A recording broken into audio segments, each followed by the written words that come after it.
Welcome to One Grumpy Old Man and His Classics. Something a little bit different again for this video. Last week I'd done a walk round of the Jag, and this week's video is just a little walk round of the Mercedes W210. The weather's been against me really. Obviously I don't have this place to work in because this is where the Jag lives, and it's generally been pretty cold, and I've not had chance to get on with some of the more pressing jobs that I need to do. So I've just done another walk round of one of the fleet. So I hope you don't find it too boring. Just wanted to generate a bit of content because you know, I like to put something out weekly, and I've got plenty of work I need to be getting on with. It's just finding the right day and the time to do it. You know, it's just it's getting proper chilly, you know. So yeah, moving forward, hopefully I can bring you some interesting content on stuff I need to do on any one of the cars. Also today 27th MOT for the Alpha. Let's hope she goes through. So I had to cancel it last week. That was down to a key fob issue. I couldn't disarm the alarm.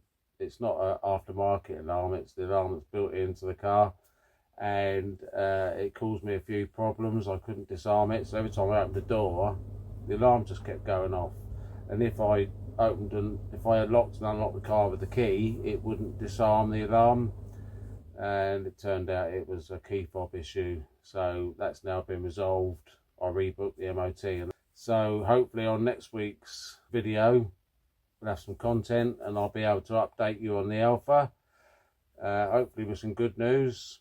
And then if that's the case, I'll give you a breakdown of my costs, and because it was a budget recommission, if you want to call it that, so I can give you basically what it owes me and how much I managed to do it for. So anyway, I hope you enjoy the video.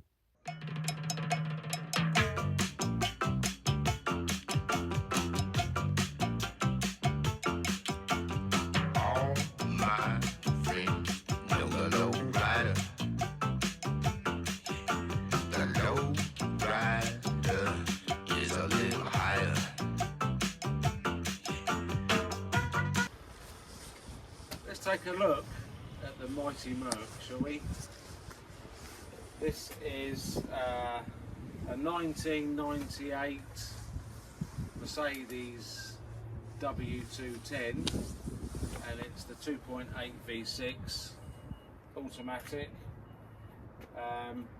If you're a regular viewer to the channel, you'd have seen some videos back where I was fixing the rear window mechanism because it had failed and I had to buy a repair kit. You may see a short clip of that. So this era of Mercedes weren't very the word I'm looking for. This is the period when their rust protection wasn't particularly very good, and this particular model and around this era of cars, they did rust quite badly. So this car is quite a survivor really. I don't know how many are left, but it's been very well cared for. Prior to me owning it, it had two long-term owners, and they owned it for 10 years each. And I think one was a Mercedes BENZ Owners Club member. So it's been looked after, and it's quite a survivor. I mean, these cars just went rusty everywhere. You know, it wasn't just certain areas that were affected, you know, like the bottoms of the wings or the arches. Underneath, anywhere, these cars could just rust like it was going out of fashion. You know, so for this to still be around in this condition is it's quite a survivor really, and that's what attracted me to it really. The condition and its provenance. You know, it's got good service history. I've got the main dealer book pack with the service stamps in and that, so it's been really well looked after. I wouldn't say it's a particularly high spec model. It's the Elegance. It doesn't have leather, it's got cloth seats, so I would say it's a lower spec model, but that doesn't bother me. This thing drives absolutely wonderful. It's silky smooth, it's got the speed if you want it, you know, this thing can really go. I'm not quite sure what the performance figures are, but I'll look them up and we'll put them on the screen somewhere, maybe about here or down here, I don't know, depends what the director and the editor does. So up or down? So generally, I mean, you have to excuse the car. It is dirty. I don't normally let my cars get like this. It's just we've not had the weather. It's been cold. I mean, it's proper cold today. Yeah, look. We've had the rain, the frost, all that sort of stuff. So I haven't had a chance to clean it. So I apologise for that. It doesn't look dirty anyway. No, but it's dirty to me. It's not. It's not my standard. So this car has been really reliable. I've owned it, so I think May next year would be 3 years ownership. And you know, I always like service my car, so it's had yearly services, which I do, you know, oil filter and all that sort of stuff. But what I've had to do to it is not a lot really, just general maintenance stuff. One of the cats started rattling, so I put new cats on it. Aftermarket ones, obviously genuine ones, they're just silly. I put aftermarket cats on it, but it still had the original Mercedes-Benz cats on it. So when I weighed them in to get the money on them, it actually covered the costs of buying aftermarket ones for it. So, but yeah, so that got rid of that horrible rattle. I've had to put a new brake flexi hose on this side, and that's it. That's it. It's been 100% reliable. This year I went up to Newcastle in it to see an old work colleague of mine. I took this, and it was just lovely, you know. A dream. It was just a lovely drive, and it was relaxing, you know, wonderful. So we'll take a look round it in a minute. I'll open the bonnet, and we'll have a look at the engine, the glorious V6. You know, for me, it's nice. You know, it's a 2.8, so it's not the biggest model they ever made. I mean, you can get the AMGs and all this sort of stuff, but that's adequate for me. You know, fuel consumption is really good on this. I mean, considering the size of the engine, I mean, around town, like locally and that, I'm probably getting low 20s. But then if I go on a run, I can get well over 30 to the gallon. This, I think when I went to Newcastle, I was 36 miles to the gallon. It doesn't sound a lot by today's standards with modern cars, you know, but you know, it's not like I do 20,000 miles a year on this. You know, I'm retired, and I think since I've owned it, it was on, when I bought it, it was on 85,000 miles when I bought it, about nearly 3 years. And it's on 94, so I've done 10,000 miles in 3 years. But yeah, okay, I've got the other cars that I use, but at the moment this is my daily car. So the BMW is it's just laid up for now, just sat there. I'm not going to use it on the roads because the salt and all that sort of stuff, so that's just sitting there ready and waiting. So this is my winter daily car. So anyway, I'll flick the bonnet.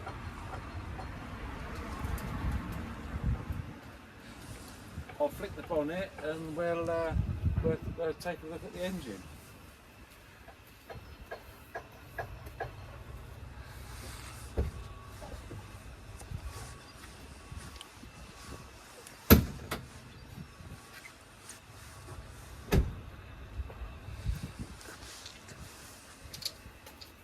So they've got great features, these Mercedes. You know, they're very well engineered. You know, you flick the bonnet and you just pull the little lever out the front there that pops out the front of the grille. It says. That's it, you pull it out far enough. And one of the great features I like about Mercedes is, you know, they think of everything.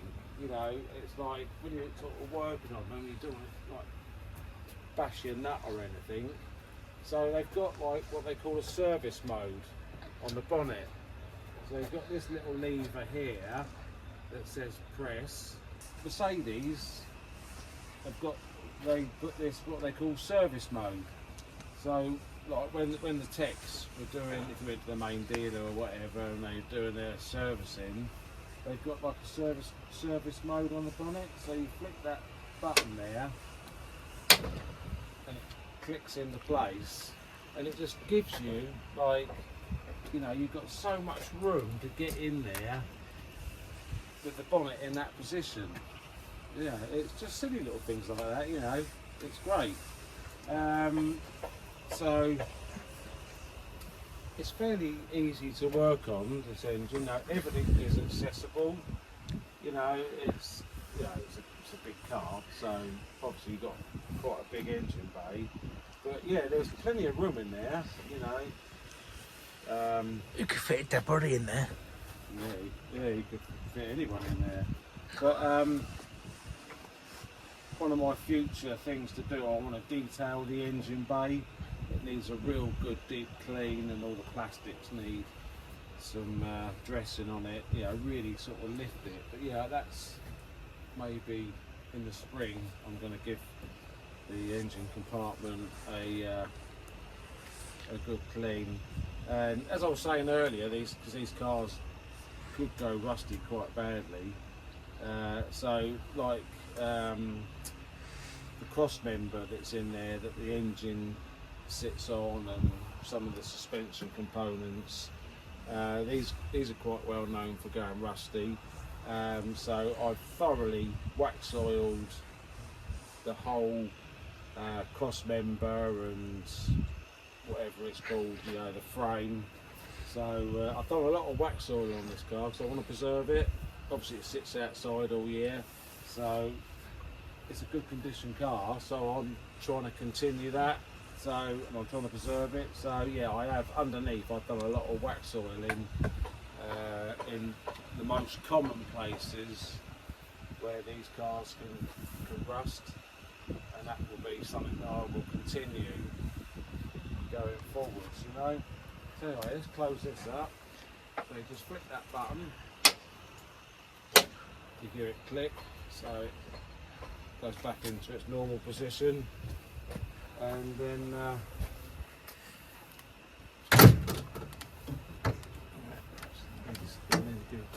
that's it, and just push that back in, and then you can't, it's all disguised, you know.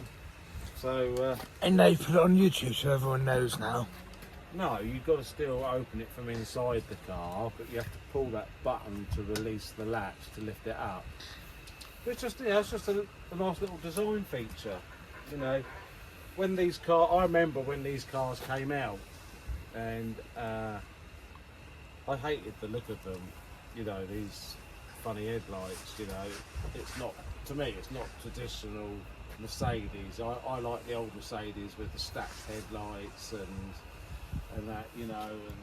But yeah, I mean, but I think as the cars have got older, they've sort of grown on me a bit, and I don't mind the styling now.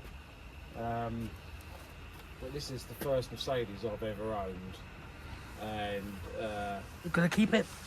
well, it depends, you know, it depends. But I just wish I'd bought one years ago, because they're just such lovely cars, great build quality.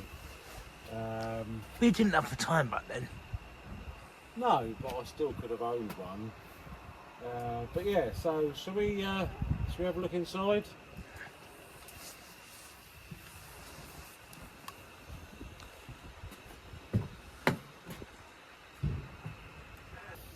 It's very blue in here. I mean, it's just a sea of blue. You know, you've got blue chairs, blue carpet, blue dashboard, blue steering wheel. You know, there's a lot of blue in here.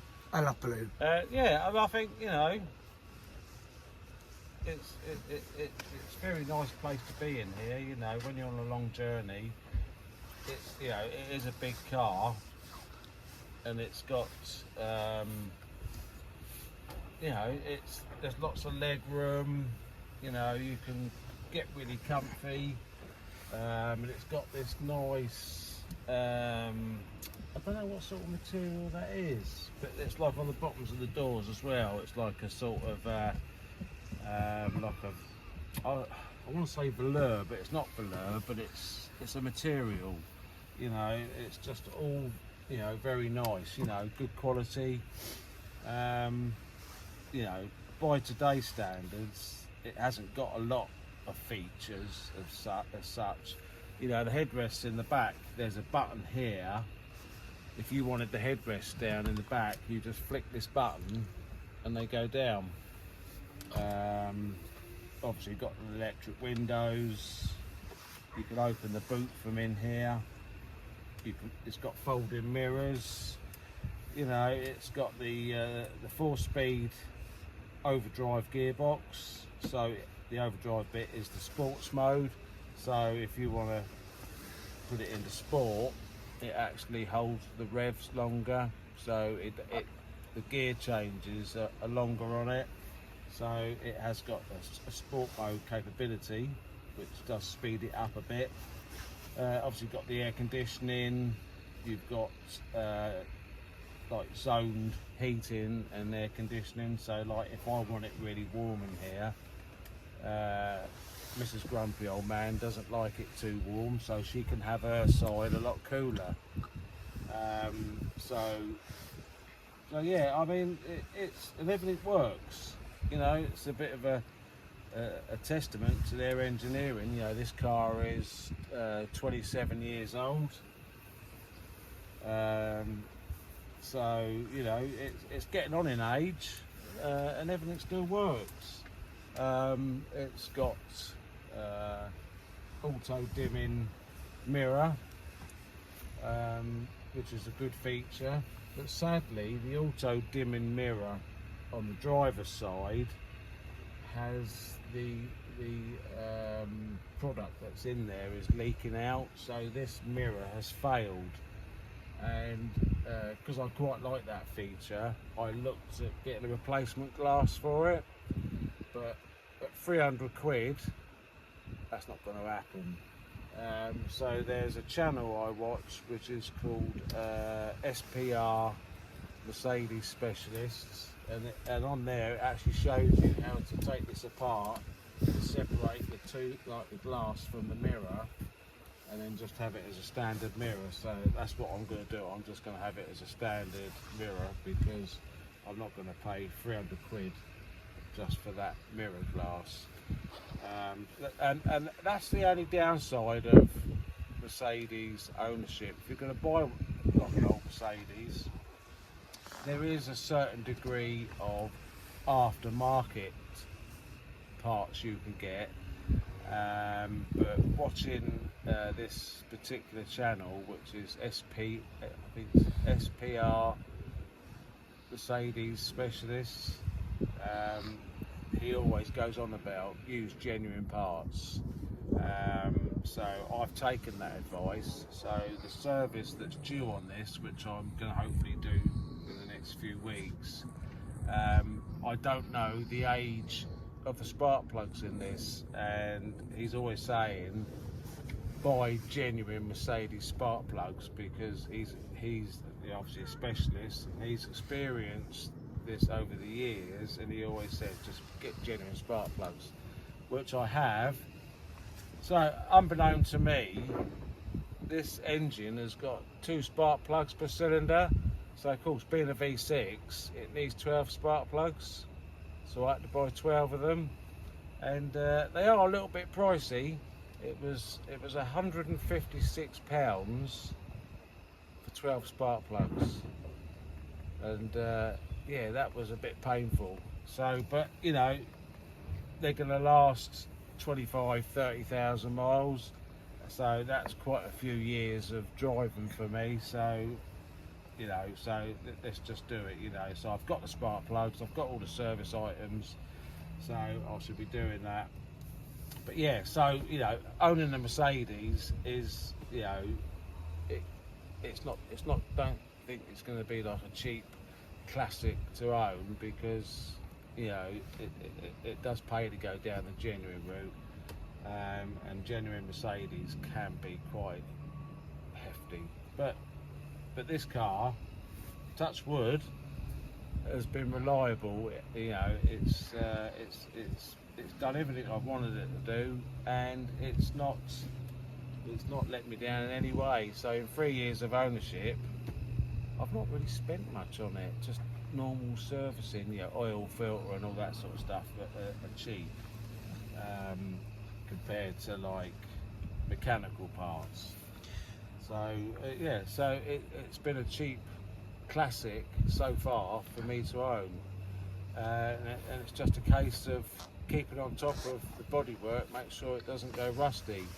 But I will show you, there is a couple of spots on the front wings that need my attention, so we'll have a look at that. So I think, yeah, so I think that's the sort of tour of the interior.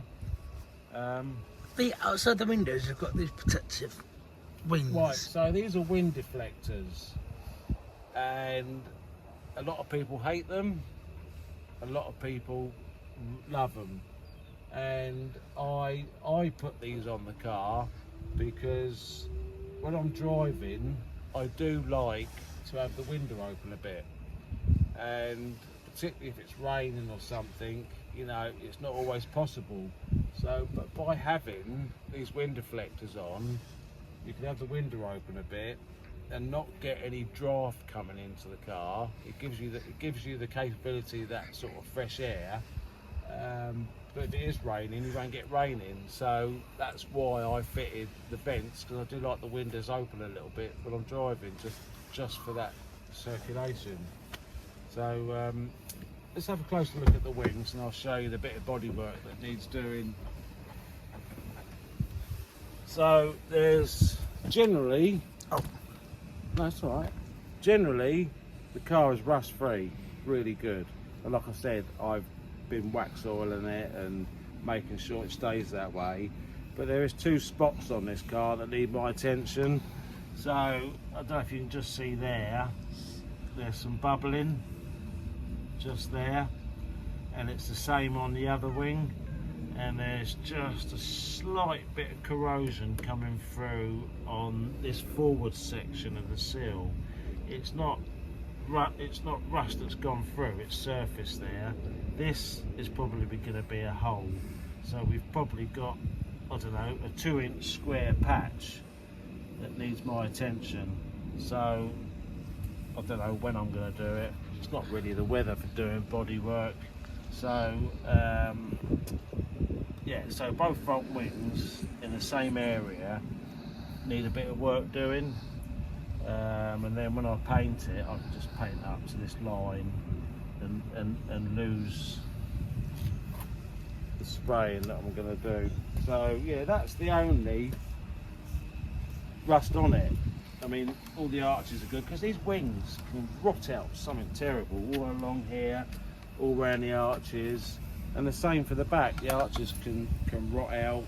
I think I've done a couple of touch-ups and they've held out well, and I've treated the lip to some body protection.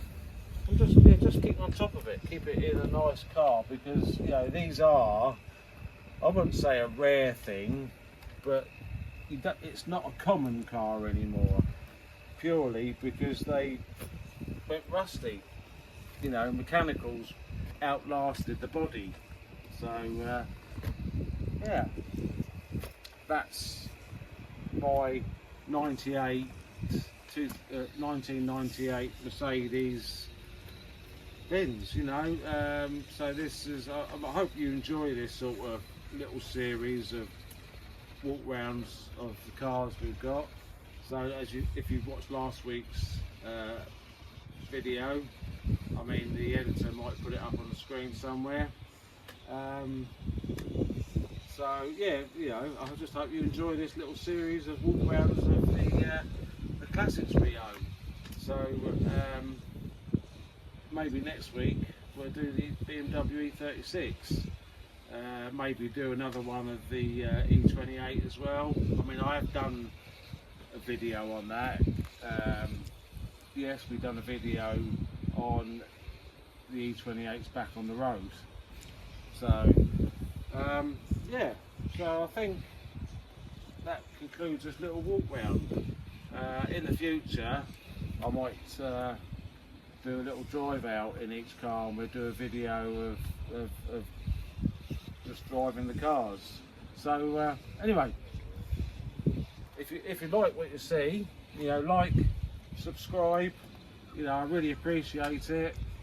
So yeah, I'll just thank you for watching, and see you on the next one.